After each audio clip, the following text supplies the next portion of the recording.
Welcome to Life Redacted, your trusted source for all things related to living life. From practical tips to thoughtful insights, we're here to help you navigate the twists and turns of everyday living. Whether you're looking for advice for your next purchase, inspiration for your next project, or just, a fresh perspective on what's going on in this world, you've definitely come to the right place. Today, however, we're trading the daily routine for the absolute bleeding edge of engineering. This is a special deep dive, really custom built for the enthusiast, the engineer, the power user out there, basically the person who doesn't just want a review, but wants a really granular, down to the metal technical analysis. We are putting the two titans of the mobile world head to head, the iPhone 17 Pro Max and the Samsung S25 Ultra. Our mission today is to bypass all the lifestyle fluff, the aesthetic stuff, the marketing spin. We're going straight to the silicon, the specialized glass, the actual kernel code. We're going to scrutinize the processor architecture, dissect the display metrology, that's how they measure display performance, analyze the physics of the camera systems, and, even touch on battery chemistry, which often gets overlooked. This is all about technological specialization for specific high-demand use cases. Okay, let's unpack this immense stack of source material we've got. Yeah, that framing is, I think, really essential for you, the listener, today. We're dealing with devices that represent, well, the absolute zenith of current mobile technology. No question. The difference between them isn't really about which one is better overall. That's kind of the wrong question. It's about which instrument is more highly specialized for a particular task. We really need to define whether you need that predictable, sustained performance you tend to get from the iPhone or the raw, customizable, computational versatility of the Samsung. So the key question really is this. Which highly specialized instrument is the superior tool for your specific demanding needs? And we have to start where all the performance metrics are born, the engine room. Right, the system on a chip, the SoC, that's where this deep dive has to begin. On one side, we've got the Apple A19 Bionic. It continues the company's focus on, single-threaded dominance and that tightly controlled architecture they're known for. That's exactly right. The A19 Bionic uses a refined heterogeneous core configuration. You've got two massive high-performance cores, they call them Everest, paired with four high-efficiency sawtooth cores. Now, these performance cores, they clock pretty aggressively, up to 3.9 gigahertz. But, the raw clock speed isn't really the whole story this year. The thermals, that's the big change. Yes. For the engineers listening, Apple's solution to sustained performance issues, that throttling problem they've sometimes had, this is where they've clearly put their resources, according to our sources. We're seeing a pretty radical refinement of their vapor chamber cooling system. It's actually more than just refinement. It's a fundamental integration shift. The vapor chamber is now designed to interface directly with the titanium frame. Directly. How does that differ from before? Well, previously, the heat had to travel through various layers, the internal chassis, before it could really reach the external surface to dissipate. Now, by integrating the copper block and the vapor chamber directly onto that highly heat-dissipating titanium perimeter, they've drastically lowered the thermal pathway resistance. It's just a much shorter, more efficient path for the heat to escape. Okay, so what does that mean in practice? It means those high-performance cores can operate closer to their 3.9 gigahertz peak speed for significantly longer periods. It fundamentally minimizes that aggressive clock speed reduction, the throttling, that we saw sometimes cripple performance in previous generations under heavy load. Right, so the A19 Bionic is structurally designed for sustained high-fidelity work, things like exporting 4K video or, those long gaming sessions at high frame rates. Yep. Makes sense. Now let's pivot. What about the Snapdragon 9 Gen 5 in the S25 Ultra? Qualcomm uses a different philosophy. It's the tri-cluster architecture, typically configured as 1 plus 4 plus 3. 1 prime core, 4 performance cores, 3 efficiency cores. The focus here is really on that single prime Cortex-X6 core.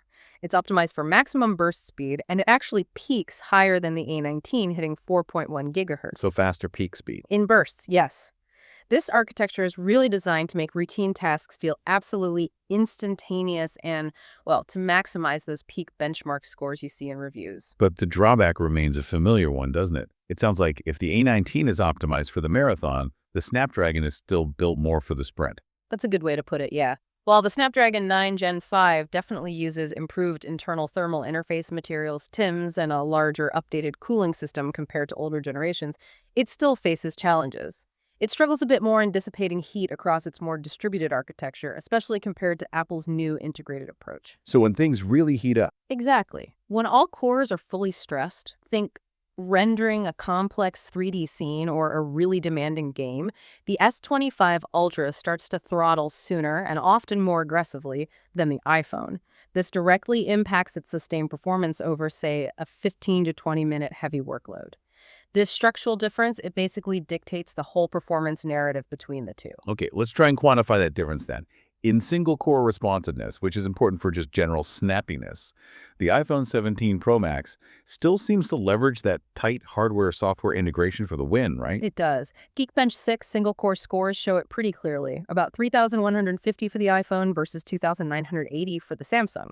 Now, that margin isn't huge, but it does confirm Apple's continued mastery over those instantaneous burst workloads, things crucial for app launch times and just general UI fluidity. It's that control they have over the whole stack. It's the result of that architectural control, absolutely. But the real test of this new thermal integration comes in the sustained GPU workloads, graphics performance over time. If we look at something like the GFX Bench Aztec Ruin stress test, both devices actually start near parity. Impressive stuff. Around 120 frames per second, FPS for the iPhone, and maybe 115 FPS for the Samsung initially. But that's just the start. What happens when you keep it running, simulating, like an intense gaming session? Right. Once that test loops for about 20 minutes, the stability score tells the real story. The iPhone maintains, on average, something like a 15% higher frame rate fidelity compared to the S25 Ultra. 15%, that's significant. It is, and that's a direct measurable result of that thermal engineering we talked about, that titanium frame integration. So for you, the heavy mobile gamer listening, the iPhone is likely going to deliver a far more consistent, smoother experience over longer play sessions. Okay, but hold on. There's this other piece, the AI advantage. This is where things get interesting. Maybe flip the script a bit. Yes. The great equalizer, potentially. And maybe the future focus for the whole mobile industry. The UL Procyon AI inference benchmark. Well, it hands a decisive, measurable win to Samsung here. How decisive? The S25 Ultra score is around 2,100, significantly outperforming the iPhone score of 1,950. Wait a second. If the Snapdragon wins the AI benchmark by that kind of margin, why are we still prioritizing the A19's sustained GPU performance for gaming?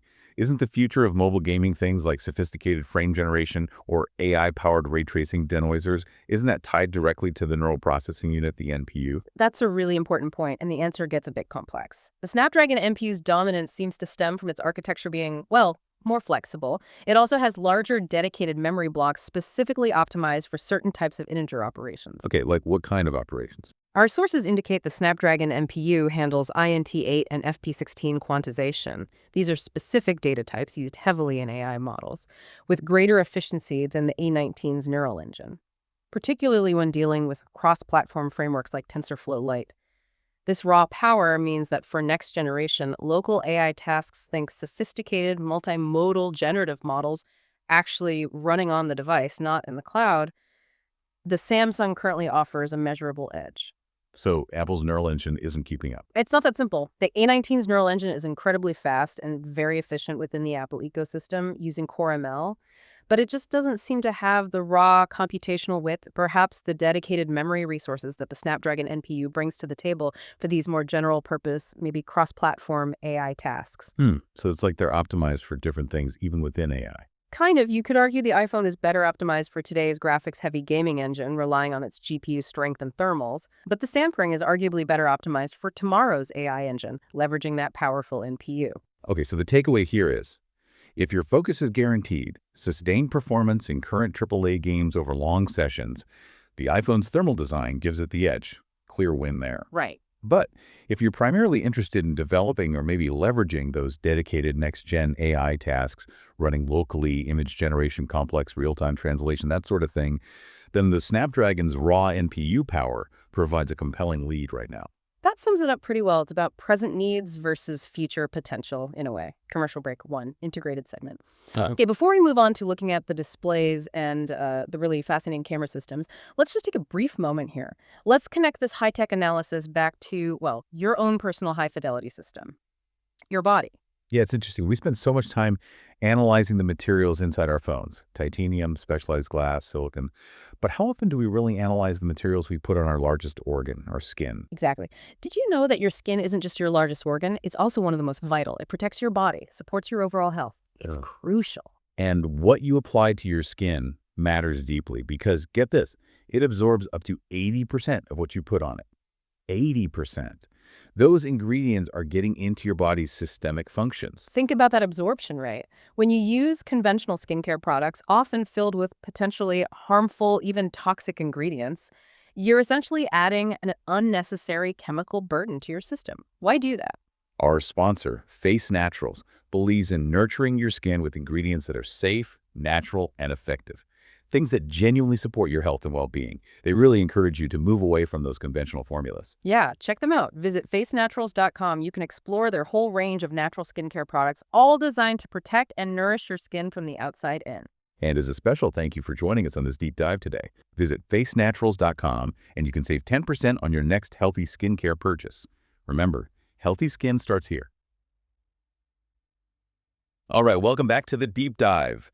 We've analyzed the engines, the SoCs. Now let's talk about the displays. The window, really, through which we interact with all that computational power. On paper, the specs look razor thin sometimes, but the technical execution reveals some key differences. Hashtag 2.1, the bleeding edge of pixels. Okay, starting with the Samsung Dynamic AMOLED 2X display in the S25 Ultra, it really pushes the limits of raw specifications. It offers a higher peak brightness, hitting 3,000 nits in HDR content and a very impressive 2,200 nits typical brightness. That gives it a tangible advantage over the iPhone's numbers, right? Uh-huh. Which are around 2,800 nits peak HDR and 2,000 nits typical. Correct. That higher typical brightness especially can make a difference outdoors, but the real technical advantage for Samsung here, I think, isn't just the nits count. It's the panel technology itself, specifically the refresh rate. The adaptive refresh rate. What's Samsung offering? The S25 Ultra boasts a wider adaptive refresh range. It goes from 1 Hz all the way up to 175 Hz using LTPO technology. Low temperature polycrystalline oxide. Okay, 1 to 175 hertz. For our technical listener, what does that really mean? Why is that 1 hertz important? That low end, the 1 Hz, means the display can slow down to just one single frame per second when it's showing static content. Think about your always-on display or maybe a reading app where the page isn't changing. And that saves power. Significantly. That LTPO backplane technology allows the display to dynamically switch the transistor configuration within the backplane. It can basically hold a static image using dramatically less power. It's a cool engineering feature that directly contributes to better battery longevity, especially if you spend hours reading or just glancing at your phone. Plus, Samsung features its Vision Booster technology, which leverages that high 2200 typical nits to drastically improve legibility in direct sunlight. That's a measurable usability benefit right there. Okay, so Samsung wins on peak brightness and that super low refresh rate floor. How does the iPhone 17 Pro Max counter? It has its Super Retina XDR display. Right. It features a slightly smaller adaptive range, maybe 1 Hz up to 144 Hz. And yes, the raw specs like peak brightness and pixel density around 512 pixels per inch versus Samsung's 526 ppi might lag just marginally on paper. But Apple's focus is elsewhere, isn't it?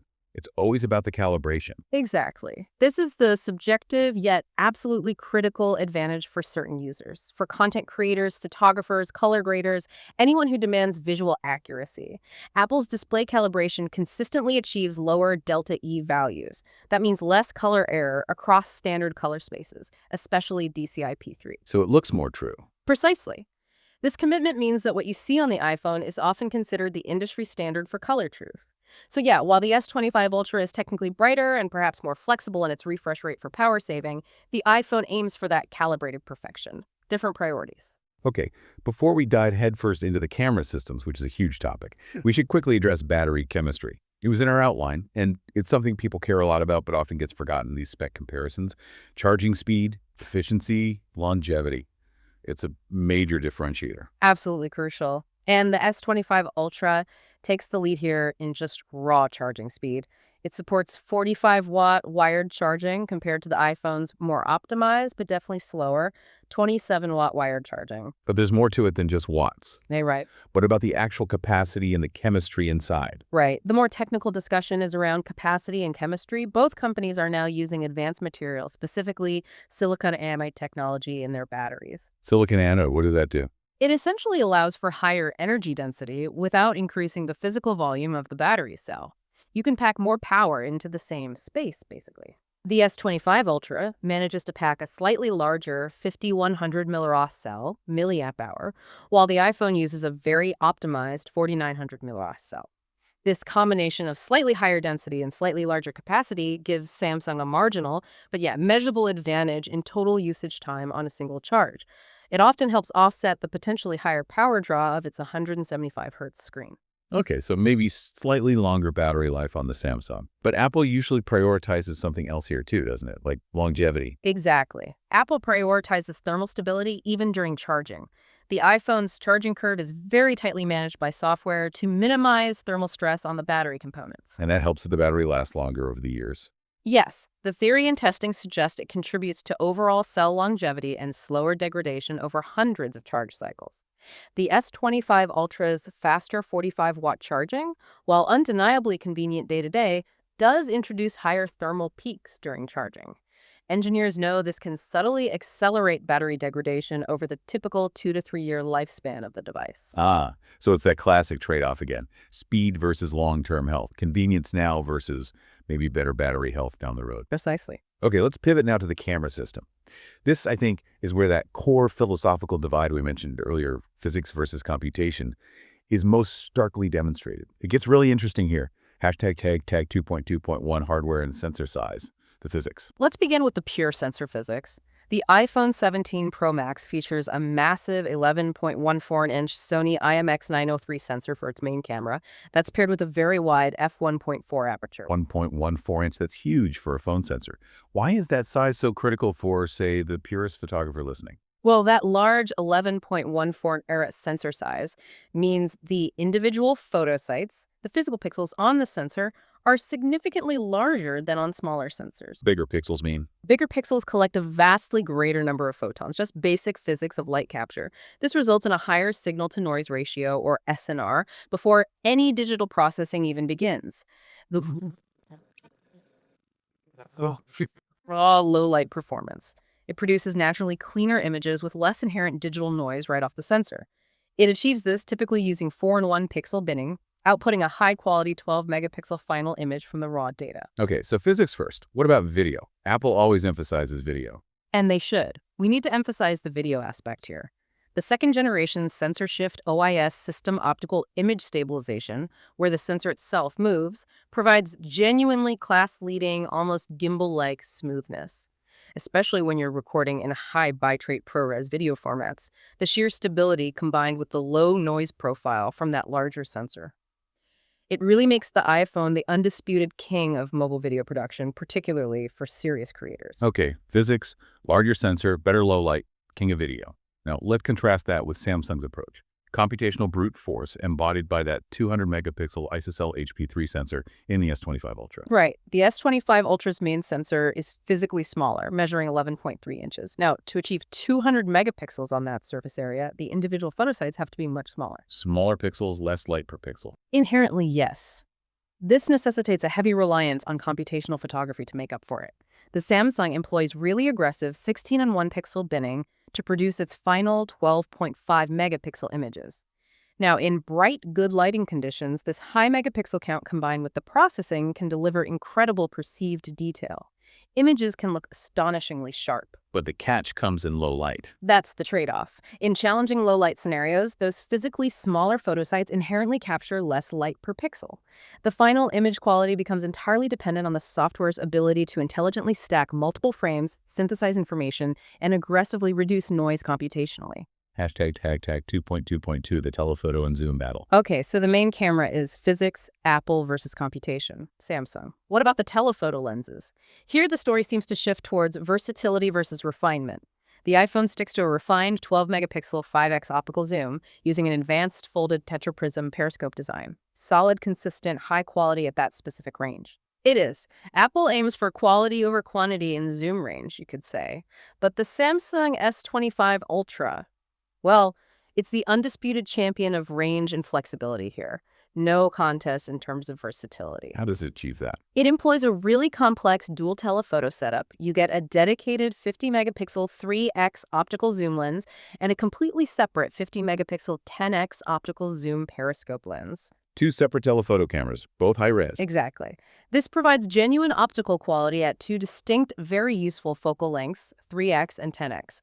It ensures superior results throughout the mid-range zoom and at the long end, compared to just having one telephoto and relying purely on digital zoom for everything in between or beyond. And having two separate high-resolution telephoto lenses must allow Samsung to do clever things with sensor cropping and computational zoom algorithms too, right? To get those massive space zoom capabilities we hear about. Precisely. They can leverage the high resolution of both sensors and combine that with advanced sensor cropping and AI-powered super resolution zoom to achieve impressive reach, far beyond what a single lower resolution telephoto lens could manage through interpolation alone.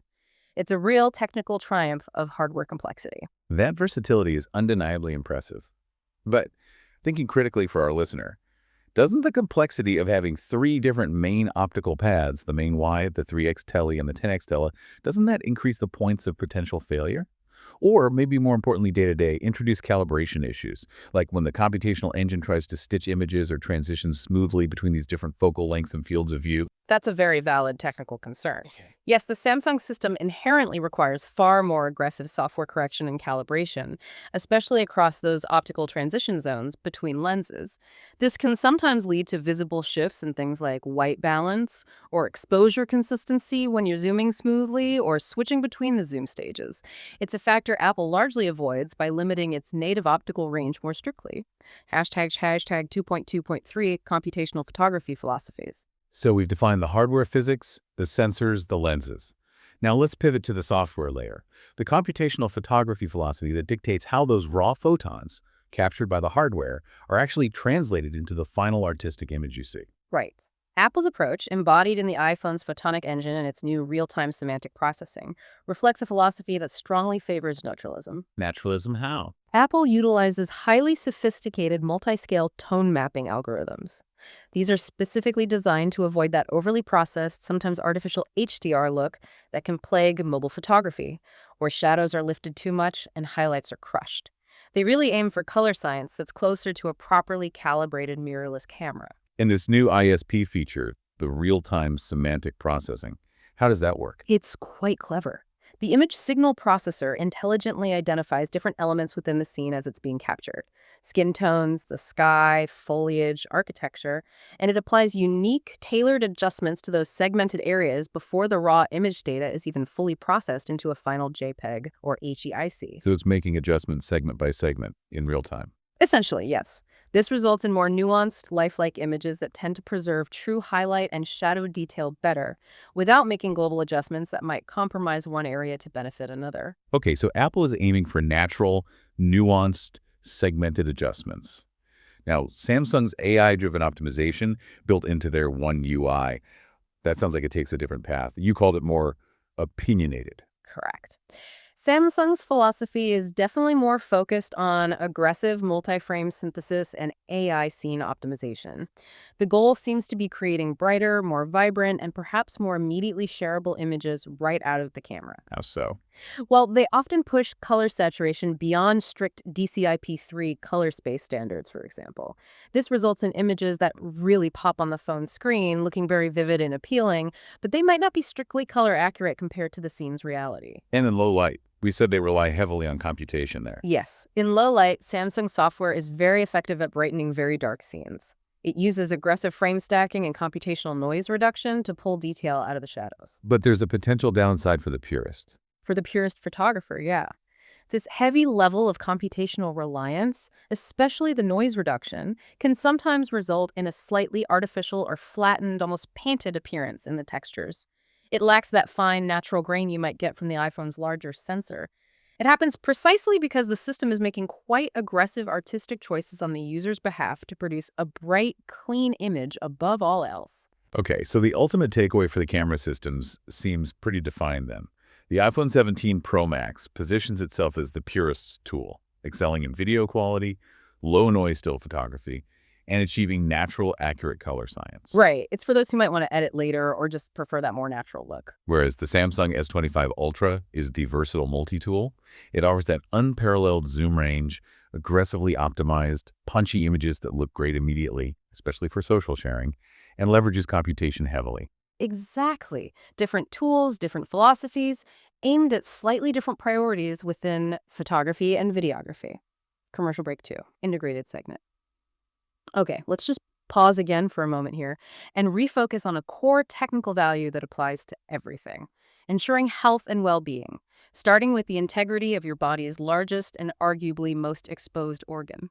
Yeah, it's so easy to get caught up focusing solely on the high-tech materials we hold in our hands every day, but we really should also consider the potential chemical burden we might be placing on ourselves through other daily routines, like skincare.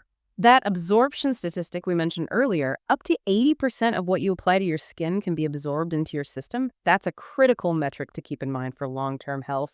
It really underscores the importance of being mindful about ingredients. Our friends at Face Naturals Organic Skincare are built on this very technical principle, minimizing external chemical disruption to your body's systems.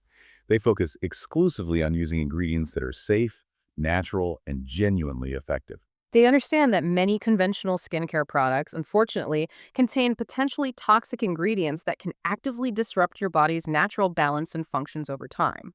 So if you're making the conscious choice to be informed about the complex technology you purchase, like these phones, maybe it makes sense to apply that same level of rigor to your daily personal care routine. Transitioning to a natural, health-focused skincare regimen is a direct, practical way to support your overall wellness. Absolutely. So if you're ready to make that switch to move towards a more natural, healthier routine that genuinely protects and nourishes your skin, we encourage you to visit facenaturals.com. Take a deep dive into their product range today. Remember, healthy skin starts here. Okay, we've covered the hardware, the silicon, the glass, the camera physics, even the batteries. Now let's dive into the digital environment itself, the operating system. For the power user, this is arguably the most crucial decision point, isn't it? It really dictates your daily workflow, your level of control. Hashtag tag 3.1, choosing your digital environment. Absolutely. On the Apple side, you have iOS 21. It remains fundamentally the quintessential walled garden, and the engineering benefits of that approach are clear. Such as? Unmatched security, largely due to that tight kernel control Apple maintains, a generally very unified and polished user interface across the system and apps, and of course, that seamless ecosystem integration. Right. If you're already invested in the Apple hardware family, you've got the Mac, the iPad, the watch, the continuity, the fluidity of transferring tasks between devices. It's engineered to be pretty much unparalleled. Handoff, universal clipboard, sidecar. It really is slick when it works within that ecosystem. There's always a but with the walled garden. For the power user, the person who demands control and customization, that security and polish comes at the cost of freedom, doesn't it? Yeah, The user is, well, strictly confined to Apple's vision of how things should work. precisely. The cons are well known. Very limited customization options compared to Android, and strict application control through the App Store. For our listener, the engineer or the true enthusiast, they know that accessing deep system-level controls, Like what kind of controls? things like modifying kernel settings, implementing non-standard network stacks for specific testing, or easily sideloading developer applications for testing outside the App Store, that's challenging or often impossible without resorting to specialized warranty-voiding jailbreaking techniques. So the iPhone is really optimized for Apple's closed ecosystem, and that can limit deep integration with maybe specialized third-party hardware or niche open-source software tools that a power user might rely on. That's a fair assessment. It excels within its boundaries. Okay, conversely, we have the Samsung S25 Ultra running One UI 9.0, which is built on top of Android 16. Yeah. And this is the definition of the digital playground, right? It really is. It offers almost absolute freedom for those who want it. If you need custom launchers to completely change the look and feel, deep system-level modifications accessible through the standard developer options menu, or even the ability to run multiple virtualized environments, the Samsung delivers. The underlying kernel architecture in Android is simply more open by design, allowing for a level of personalization and tinkering that the iPhone just cannot touch. And there's one feature that truly defines Samsung's commitment to versatility, something Apple stubbornly refuses to implement year after year: DeX. Can you explain what DeX means for the listener who might actually view their phone as a primary computing terminal, maybe replacing a laptop? Yeah, DeX desktop experience is essentially a functional desktop replacement mode built into the phone. When you plug the S25 Ultra into an external monitor via its USB-C port, it transforms the mobile operating environment into a surprisingly usable multi-window desktop interface. How functional is it really? Is it just mirroring the screen? No, it's much more than that. While it operates primarily as a sophisticated window manager overlay running on the Android kernel, it leverages technologies like containerization to separate the desktop environment from the core mobile OS to some extent. This provides a high degree of usability for multitasking with multiple apps open in Windows, drag and drop keyboard shortcuts. And when you pair that with the integrated S Pen stylus, which offers genuinely low latency input that competes favorably with the Apple Pencil for note-taking or drawing, the S25 Ultra becomes a legitimate productivity powerhouse. It's a true multi-tool for fieldwork or for someone trying to consolidate devices. Okay, so unmatched versatility and productivity potential with DeX and S Pen. But the downside to all this freedom is often perceived as maybe a lack of centralized polish compared to iOS, and more technically, perhaps a more fragmented security update pipeline. That is generally the trade-off, yes. While Samsung has become excellent, truly industry-leading among Android manufacturers at updating its flagship devices quickly and for several years, the process is still inherently dependent on things like carrier certification in some regions.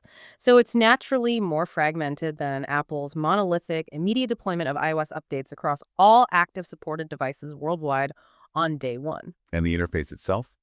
One UI. Furthermore, yeah, the sheer density of features and customization options packed into one UI, while powerful, can occasionally make the user interface feel slightly less streamlined or perhaps intuitively cohesive than the tightly controlled, some might say simpler, iOS environment. It's the potential cost you pay for having ultimate versatility and choice. All right, we've reached the final synthesis. We've brought together the thermal performance, the display metrology, the camera physics and software, the battery tech, and now the operating system philosophies. Let's try and finalize the choice for our power user listener. Which tool for which specific need? Okay. Looking at all the evidence, the iPhone 17 Pro Max has clearly been engineered as, let's call it, the artist's brush. It's really an exercise in optimization, refinement, and achieving unparalleled stability in key areas. So it excels in those areas, demanding sustained, predictable performance, largely thanks to that new integrated titanium frame cooling system we discussed. That makes it the superior choice for things like high-fidelity mobile gaming over long sessions and demanding mobile video production workflows. Correct. It also generally remains the benchmark for color-accurate image output from the display and camera, arguably superior overall video quality, and of course the unmatched consistency and integration of the Apple ecosystem if you're already in it. It feels like the choice for the professional who needs absolute reliability and predictability from their tool. Okay, the artist's brush. Now, the Samsung S25 Ultra, conversely, you called it. The Samsung S25 Ultra is, I think, best described as the engineer's multi-tool. It's really a testament to raw power, incredible feature breadth, and delivering ultimate flexibility to the user. Right. This device is clearly built for maximum versatility. It offers those unparalleled zoom capabilities with the dual telephoto system, the current leading edge in raw NPU performance, which hints at future AI advantages, the highest degree of user customization via Android and One UI, and those critical productivity features like DeX and the S Pen integration that Apple just doesn't offer. Exactly. It feels like the choice for the user who demands adaptability above all else, who wants access to the deepest system settings, who needs their phone to be a flexible jack of all trades, potentially even replacing other devices. So at the end of the day, you really can't make a truly incorrect decision here, can you? They both represent the absolute highest achievements in mobile engineering right now. Absolutely not. They are both phenomenal pieces of technology. The decision rests entirely on your specific workflow and priorities. Do you prioritize that predictable refinement, the ecosystem lock-in, and the sustained performance and video prowess of the optimized system? That points to the iPhone. Or do you prioritize raw power potential, ultimate flexibility and customization, unmatched zoom, and those unique productivity features of the comprehensive multi-tool? That clearly points towards the Samsung. It's about matching the tool to your specific demanding job. Commercial break 3, integrated segment. Okay, as we transition into our final thoughts for today's deep dive, let's just quickly wrap up our ongoing conversation about the importance of making natural, healthy choices in your daily life, mirroring, in a way, the high standards we apply when analyzing our technology. Yeah, we've stressed this a few times, but it bears repeating. Your skin, your body's largest organ, absorbs up to 80% of what you put on it. That measurable fact really highlights the necessity of actively choosing to stop using conventional personal care products that are often filled with harmful, potentially toxic ingredients. Face Natural's organic skincare provides that safe, natural alternative your body deserves. They're fundamentally committed to ingredient purity and efficacy, ensuring that what you apply to your skin actually supports your health and well-being, just like high-quality engineering supports your digital life. So consider making the conscious switch today. Head over one last time to facenaturals.com. Explore their range, find something that works for you, and you can still use our deep dive offer to save 10% on your next purchase. Remember, healthy skin starts here. Hashtag outro and provocative thought. And that brings us to the end of our pretty uncompromising technical reckoning of the iPhone 17 Pro Max and the Samsung S25 Ultra. I think the takeaway is crystal clear. This really is a contest of highly specialized instruments. The best choice is simply the one that aligns most closely with your specific technical needs and workflow. Absolutely. And as we look just slightly ahead, the source material we reviewed offers a really powerful final thought for you, the listener, to consider as you mull over this decision. The battle for mobile dominance, it seems, is going to fundamentally intensify and likely be decided through two primary channels that we've analyzed in detail today. First, the integration of ever more powerful on-device AI, and second, the continued evolution of new material sciences, particularly for thermal management. Right. We observed that Samsung currently appears to hold a technical lead in that raw NPU power, the engine for AI inference, potentially giving them an architectural advantage for future generative applications running locally. Correct. But conversely, Apple is clearly exploiting radical new material integration, that titanium frame bonded directly to the vapor chamber, to fundamentally change the thermal dynamics and enable better sustained performance. They're leading on the material science front right now, arguably. So the provocative question is, what happens next? Exactly. We leave you with this question. If the future battleground shifts entirely to being defined by, say, on-device AI computation, where Samsung currently seems to have a lead, or if it shifts towards radical new thermal materials and sustained performance, which Apple is currently exploiting very effectively, what does the mobile landscape look like in just one more product cycle? That balance of power could shift quite dramatically based on which of those technological pillars, AI, compute, or material science innovation, advances faster. And that will dictate the core specialization, and perhaps the winner, between the hypothetical iPhone 18 Pro Max versus the Samsung S26 Ultra. Something to think about. Definitely food for thought. Thank you so much for listening to Life Redacted. We truly appreciate having you join us each week to explore the life, insights, and conversations that matter. Your support means the world to us and honestly is what keeps us going. If you enjoy what you hear, please consider subscribing to stay updated on our latest episodes, and please give us a like to let us know you're enjoying the show. It really helps us reach more listeners just like you.